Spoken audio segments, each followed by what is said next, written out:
Hello SSC পরীক্ষার্থীরা, কেমন আছো তোমরা সবাই? আশা করি তোমরা ভালো আছো। আজকে আমি তোমাদের মাঝে রসায়ন বইয়ের পঞ্চম অধ্যায় অর্থাৎ রাসায়নিক বন্ধন এর একটি টপিকস হলো যোজনী বা যোজ্যতা। তোমাদের আজকে আমি কি দেখাবো। তোমরা যদি প্রথম থেকে শেষ পর্যন্ত এই ক্লাসটি দেখো, আশা করি তোমাদের আর কোনো সমস্যা থাকবে না। তোমরা জানো যোজনী বা যোজ্যতা তোমাদের রসায়নের জন্য কতটা অপরিহার্য। তাই ক্লাসটি শেষ পর্যন্ত করো, আশা করি ভালো লাগবে। দেখো, এখন যোজনী বা যোজতা শেখার আগে আমাদের তো জানা উচিত যে আসলে যোজনী বা যোজতা কাকে বলে। এটা এই টপিকস থেকে এমসিকিউতে প্রচুর প্রশ্ন আসে এবং ক নম্বরের জন্য কি সংক্ষিপ্ত প্রশ্নের জন্য কি তোমাদের জন্য গুরুত্বপূর্ণ। তাই আমাদের সংক্ষিপ্ত প্রশ্নের উত্তরও জানতে হবে। দেখো, যোজনী বা যোজতা আসলে কাকে বলে? যে অণু গঠনকালে কোনো মৌলের একটি পরমাণুর সাথে অপর একটি মৌলের পরমাণু যুক্ত হওয়ার ক্ষমতাকে কি বলা হয়? যোজনী বা যোজতা বলা হয়। হ্যাঁ, বুঝলাম না। দেখো, অণু গঠনকালে কোনো মৌলের পরমাণুর সাথে, অর্থাৎ অণু গঠনকালে কি হয়েছে, কোনো মৌলের একটি পরমাণুর সাথে অপর একটা পরমাণু যুক্ত হওয়ার যে ক্ষমতা, অর্থাৎ একটা পরমাণু এবং আর একটা পরমাণু দুটো একসাথে যুক্ত হওয়ার যে ক্ষমতা, ওটাই কি? ওটাই হলো যোজনী বা যোজ্যতা। আমরা অনেকেই জানি যে পরমাণুসমূহ কি করে। পরমাণুসমূহ তার সর্ববহিস্থ অর্থাৎ সর্বশেষ শক্তি স্তরের ইলেকট্রনগুলো কি করে? শেয়ার করে, ভাগাভাগি করে, ভাগাভাগির মাধ্যমে কি করে? একটা অণু গঠন করে। তাহলে সেই অণুটা কি করে? সেই অণু গঠনকালে, সেই অণু যখন গঠন করে, অণু গঠনকালে একটি পরমাণুর সাথে অপর একটা পরমাণুর যে যুক্ত হওয়ার ক্ষমতা, যুক্ত হওয়ার যে কি ক্ষমতা, সেটাই কি? সেটাই হলো যোজনী বা যোজ্যতা। আশা করি বুঝতে পারছো। এখন দেখো, যৌগের ক্ষেত্রে বিভিন্ন যৌগের ক্ষেত্রে আমরা দেখে দেখে কিভাবে বুঝবো, যৌগ দেখে কিভাবে বুঝবো যে এই যৌগের কোন পরমাণুর যোজনী কত। এর হচ্ছে তিনটা ট্রিক্স আছে। আমরা যদি দেখি, দেখো, এক নম্বরে আছে,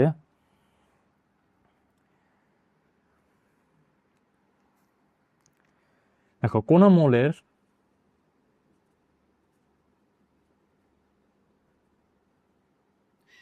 একটি পরমাণু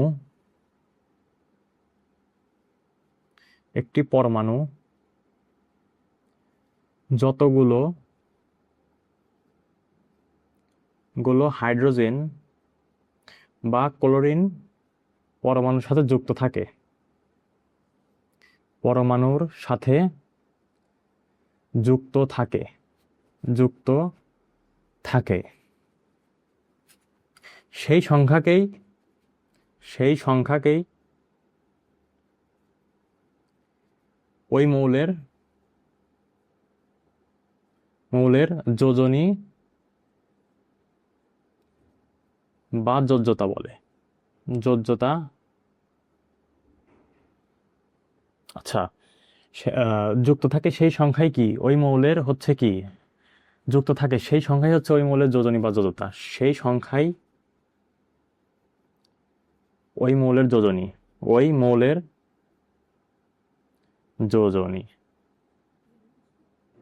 দেখো, যে কোনো মৌলের একটি পরমাণু যতগুলো কি, একটা পরমাণু যতগুলো হাইড্রোজেন বা কি ক্লোরিন পরমাণুর সাথে যুক্ত থাকবে, তাহলে যতগুলো হাইড্রোজেন বা ক্লোরিন, এখন যদি একটা পরমাণু যদি দুইটা হাইড্রোজেনের সাথে যুক্ত থাকে বা দুইটা ক্লোরিনের সাথে যুক্ত থাকে, তাহলে ওই পরমাণুর যোজনী কত হবে? 2 হবে, বাকি 3 হবে। যে কয়টা ক্লোরিন বা হাইড্রোজেনের সাথে যুক্ত থাকবে তার যোজনী কি? ততই হবে। দেখো, আমরা যদি উদাহরণ দিই তাহলে বিষয়টা আর ক্লিয়ার হবে। তো দেখো, একটা আছে সোডিয়াম ক্লোরাইড। সোডিয়াম ক্লোরাইড আচ্ছা, সোডিয়াম ক্লোরাইডের ক্ষেত্রে দেখো, এখানে সোডিয়াম কয়টা ক্লোরিনের সাথে যুক্ত আছে? সোডিয়াম কয়টা ক্লোরিনের সাথে যুক্ত আছে?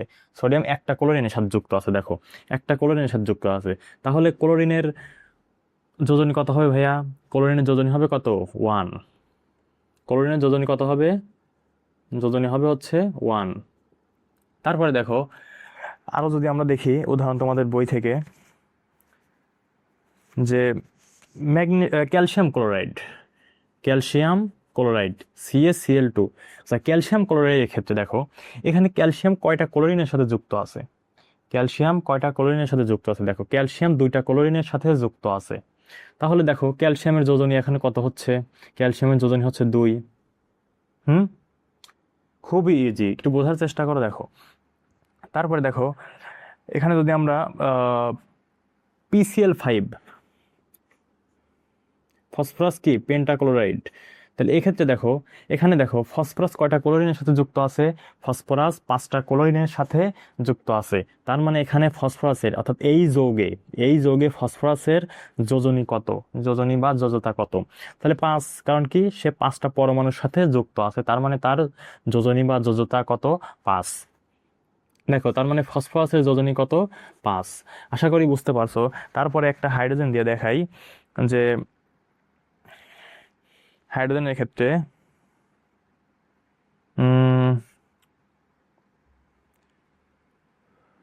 দেখো NH3, অ্যামোনিয়ার ক্ষেত্রে কি হবে, দেখো এখানে নাইট্রোজেন কয়টা হাইড্রোজেনের সাথে যুক্ত আছে, কয়টা হাইড্রোজেন পরমাণুর সাথে যুক্ত আছে, এখানে নাইট্রোজেন 3টা হাইড্রোজেন পরমাণুর সাথে যুক্ত আছে। তার মানে কি ভাইয়া, তার মানে হলো এখানে নাইট্রোজেনের যোজনী কত, এই অ্যামোনিয়াতে নাইট্রোজেনের যোজনী কত, তার মানে হচ্ছে 3, তার মানে নাইট্রোজেনের যোজনী কত, 3। আশা করি বুঝতে পারছো।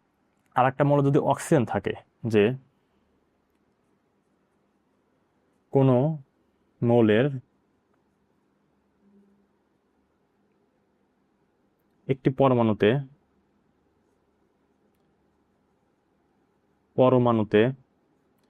যতগুলো যতগুলো অক্সিজেন পরমাণু থাকবে, অক্সিজেন অক্সিজেন পরমাণু থাকবে, সেই সংখ্যার সাথে সেই সংখ্যার সাথে 2 গুণ করলে 2 গুণ করলে কি পাবো, ওই মৌলের যোজনী পাবো। এখন দেখো ভাইয়া, যে কোনো মৌলের একটি পরমাণুর সাথে, অর্থাৎ কোনো মৌলের একটা পরমাণুতে যতগুলো কি অক্সিজেন পরমাণু থাকবে, যতগুলো অক্সিজেন পরমাণু থাকুক, তার সাথে কি করব ভাইয়া, তার সাথে 2 গুণ করব, দেখো অক্সিজেন পরমাণু থাকবে, তার সাথে সেই সংখ্যার সাথে কি করব, 2 গুণ করলে ওই মৌলের কি যোজনী পাবো। দেখো যেমন উদাহরণ আমরা একটু দেই, যেমন উদাহরণের ক্ষেত্রে দেখো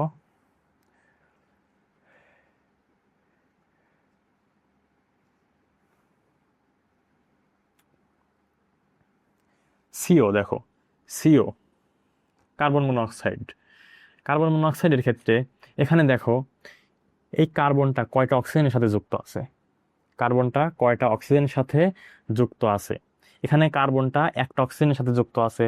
তার মানে এই একের সাথে কি করব, 2 আমরা গুণ করব, তাহলে আমরা কার্বনের যোজনী কত পাবো, 2 হকে কত, 2। তারপরে দেখো আরো দেখাই আমি,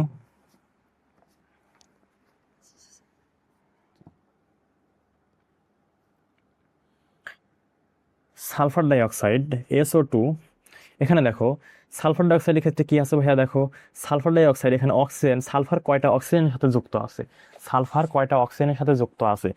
এখানে 2টা অক্সিজেনের সাথে যুক্ত আছে। তাহলে 2টা অক্সিজেনের সাথে যুক্ত থাকলে কি করবো ভাইয়া, যে কয়টা অক্সিজেনের সাথে যুক্ত থাকবে সেই সংখ্যার সাথে কি 2 গুণ করব। তাহলে 2টা অক্সিজেনের সাথে যুক্ত আছে, 2 দুগুণা কত, 4। তাহলে কত হবে ভাইয়া, সালফারের যোজনী কত, এখানে 4 হবে। তারপরে সালফার দেখো ট্রাই অক্সাইডের ক্ষেত্রে কি হবে, সালফার ট্রাই অক্সাইড SO3, এক্ষেত্রে কি হবে ভাই, দেখো এখানে সালফার কয়টা অক্সিজেনের সাথে যুক্ত আছে, এখানে 3টা অক্সিজেনের সাথে যুক্ত আছে। তার মানে কি ভাইয়া, 3টা যেহেতু যুক্ত আছে, তাহলে কি করব, আমরা এর সাথে 2 গুণ করব, তাহলে 3 নয় কত, 6। তাহলে এখানে সালফারের যোজনী কত হচ্ছে, কত, 6। আশা করি বুঝতে পারছো যেখানে অক্সিজেন থাকবে আমরা কিভাবে নির্ণয় করব। তারপর দেখো নাইট্রোজেন পেন্টঅক্সাইডের ক্ষেত্রে N2O5, এখানে দেখো এখানে নাইট্রোজেন কয়টা হচ্ছে অক্সিজেনের সাথে যুক্ত আছে, এখানে নাইট্রোজেন কয়টা অক্সিজেনের সাথে যুক্ত আছে, এখানে দেখো নাইট্রোজেন 5টা অক্সিজেনের সাথে যুক্ত আছে। তার মানে এখানে নাইট্রোজেন কি করবো ভাই, তাহলে 5টা অক্সিজেনের সাথে যুক্ত, তাহলে 5 দুগুণে কত 10। তার মানে এখানে দেখো নাইট্রোজেন এখানে 2টার জন্য কি যোজন হিসেবে 10 হচ্ছে, কিন্তু আমরা সবসময় কয়টার জন্য নেব, একটা পরমাণুর জন্য বের করছি না। নাইট্রোজেন এখানে কয়টা পরমাণু আছে দেখো, এখানে নাইট্রোজেন 2টা নাইট্রোজেন কয়টা অক্সিজেনের সাথে যুক্ত আছে, 5টা অক্সিজেনের সাথে। তাহলে যে কয়টার সাথে যুক্ত থাকবে তাহলে তার সাথে কি করব, 2 গুণ করব। তাহলে 5 দুগুণা কত 10, 10 হইলো। দেখো ভাইয়া 10 হইলো, কিন্তু কয়টা নাইট্রোজেনের জন্য, 2টা নাইট্রোজেনের জন্য 10 হলো না। কিন্তু আমরা কি করব, কোন মৌলের একটি পরমাণুতে অর্থাৎ একটা পরমাণুতে যতগুলো অক্সিজেন পরমাণু থাকবে, তো একটা পরমাণুতে এখানে 2টা পরমাণু আছে, একটা পরমাণু নেবো, তাহলে কত হবে ভাইয়া, 2টা পরমাণুতে 10টা, তাহলে একটা পরমাণুতে কত 5। তার মানে এখানে নাইট্রোজেনের যোজনী কত হবে, যোজনী হবে হচ্ছে 5। তাহলে দেখো আশা করি বুঝতে পারছো বিষয়টা। তাহলে দেখো এর পরবর্তীতে আমরা আসি যে পরিবর্তনশীল যোজনী বা যোজতা আসলে কি। যে কোনো একটা মৌলের যদি একাধিক যোজনী থাকে, কোনো একটা মৌলের যদি একাধিক কি থাকে যোজনী থাকে, তাহলে সে তাকে কি বলা হয়, তাকে বলা হয় পরিবর্তনশীল যোজনী বা কি যোজ্যতা। কোনো মৌলের যদি একাধিক যোজনী থাকে, দেখো কোনো মৌলের যদি কোনো মৌলের মৌলের যদি যদি একাধিক একাধিক যোজনী যোজনী থাকে বা পরিদর্শন করে, কোনো মৌল যদি কি একাধিক যোজনী পরিদর্শন করে, মৌল যদি একাধিক যোজনী পরিদর্শন করে বা কি দেখায়, পরিদর্শন করে, তাকে কি বলা হয়, সেই মৌলকে করে সেই মৌলকে পরিবর্তনশীল যোজনী বা যোজতা বলা হয়। বর্তনশীল যোজনী বা যোজতা বলা হয়, যোজনী বা যোজ্যতা বলে বা যোজ্যতা বলে। দেখো আশা করি বুঝতে পারছো যে কোনো মৌল যদি একাধিক যোজনী প্রদর্শন করে, যেমন উদাহরণ কিরকম, যে একাধিক যোজনী প্রদর্শন করে সেই মৌলকে বলা হয় কি পরিবর্তনশীল যোজনী বা যোজ্যতা। এখন কথা হলো, দেখো তাহলে ভাইয়া এর দু একটা উদাহরণ দেন। যেমন দেখো ফসফরাসের হবে হচ্ছে কত 3 এবং কত 5, 3 আর কত 5। তারপরে দেখো ভাইয়া আয়রনের ক্ষেত্রে কত হবে, আয়রনের ক্ষেত্রে হবে হচ্ছে পরিবর্তনশীল যোজনী, অর্থাৎ 2 এবং হচ্ছে কি 3। তারপরে তুমি যদি দেখো কার্বনের ক্ষেত্রে কত হবে ভাইয়া, 2 হবে এবং কি 4 হবে, 2 হবে এবং কি 4 হবে। তারপর যদি তুমি দেখো ভাইয়া সালফারের ক্ষেত্রে হবে হচ্ছে 2 4 কি 6, সালফারের ক্ষেত্রে কত হবে 2 4 এবং কত 6।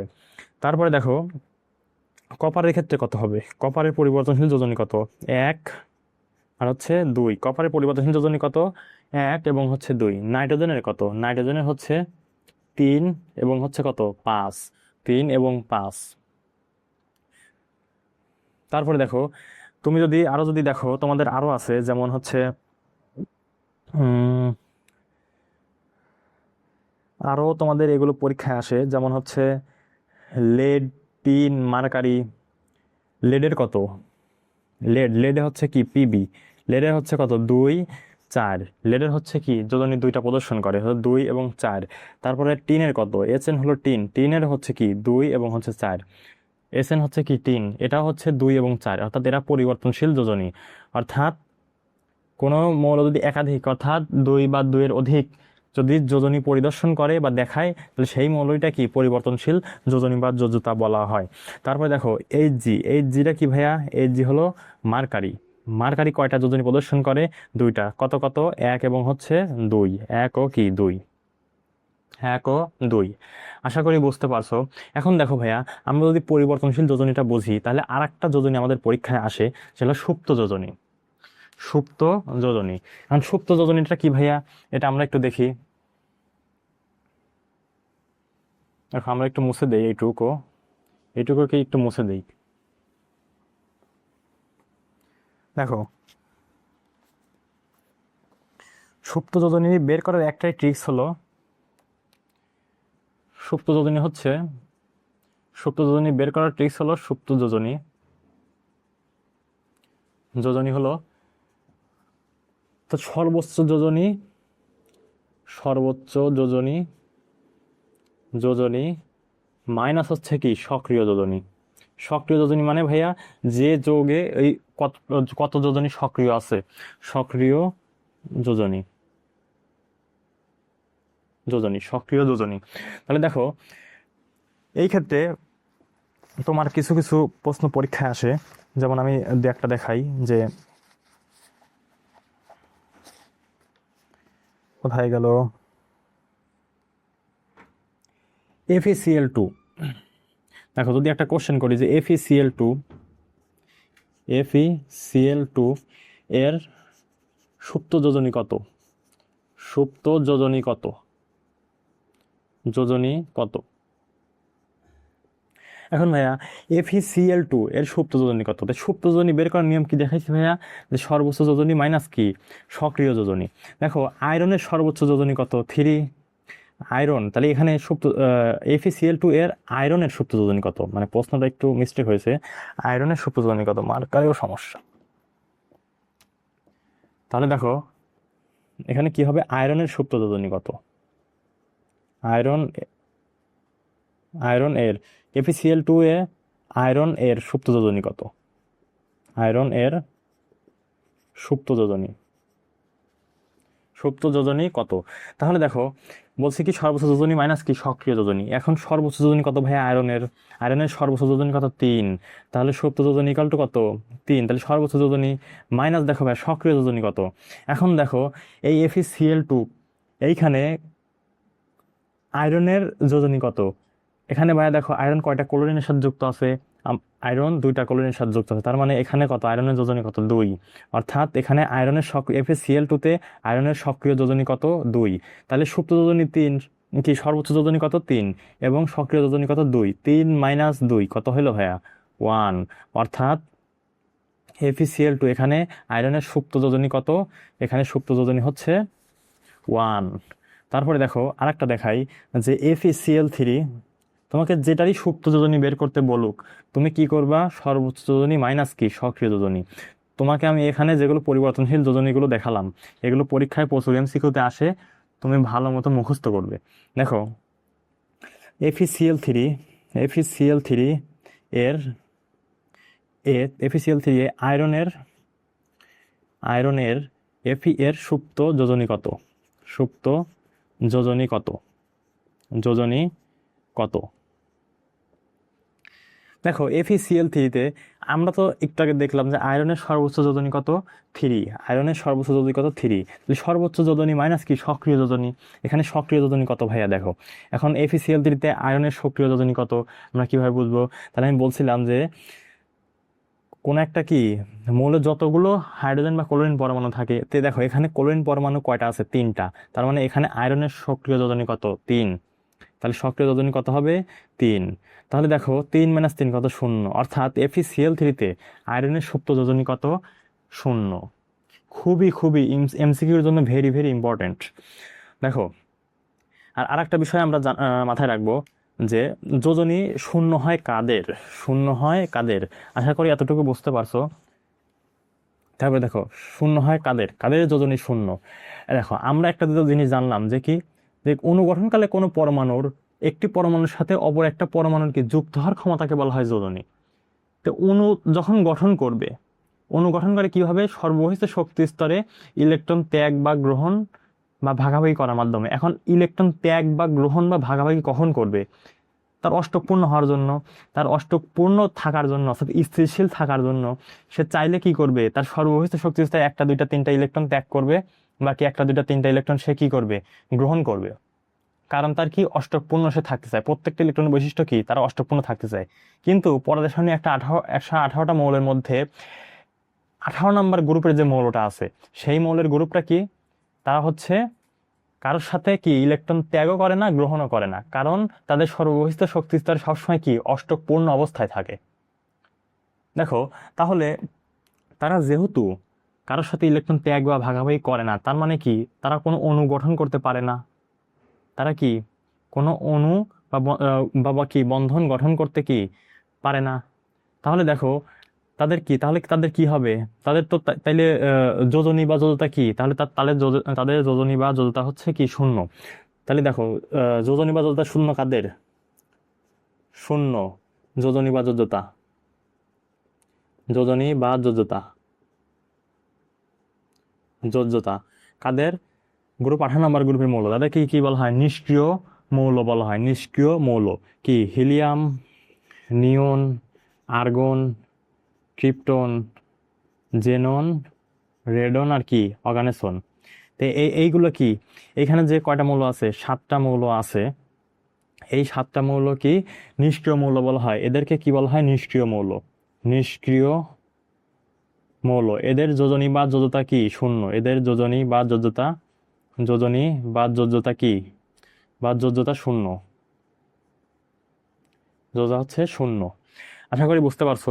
এই টপিক যদি তুমি পূর্ণাঙ্গভাবে বুঝে থাকো, তাহলে দেখো তুমি গাইড বের করো, গাইড বের করো এই যোজনী এবং যোজ্যতা টপিক্সের যে যতগুলো এমসিকিউ এসেছে, তুমি নিজে নিজে প্র্যাকটিস করো। দেখো সবগুলো তোমার কাছে কি হবে? ইজি ইজি ইজি হবে ভাইয়া। তাহলে দেখো আজকের মাধ্যমে মানে এতটুকুর মাধ্যমেই আমাদের ক্লাসটি কি আপাতত সমাপ্ত হলো। এবং তোমাদের যদি ক্লাসটি যদি ভালো লাগে, তাহলে চ্যানেলটি সাবস্ক্রাইব করবে, পাশে থাকা বেল আইকনে ক্লিক করবে এবং তোমার বন্ধু বান্ধবীদেরকে কি শেয়ার দিবে, যাতে যাতে তারা কি এত সুন্দর ক্লাসটি দেখতে পারে, উপভোগ করতে পারে। ধন্যবাদ। আসসালামু আলাইকুম।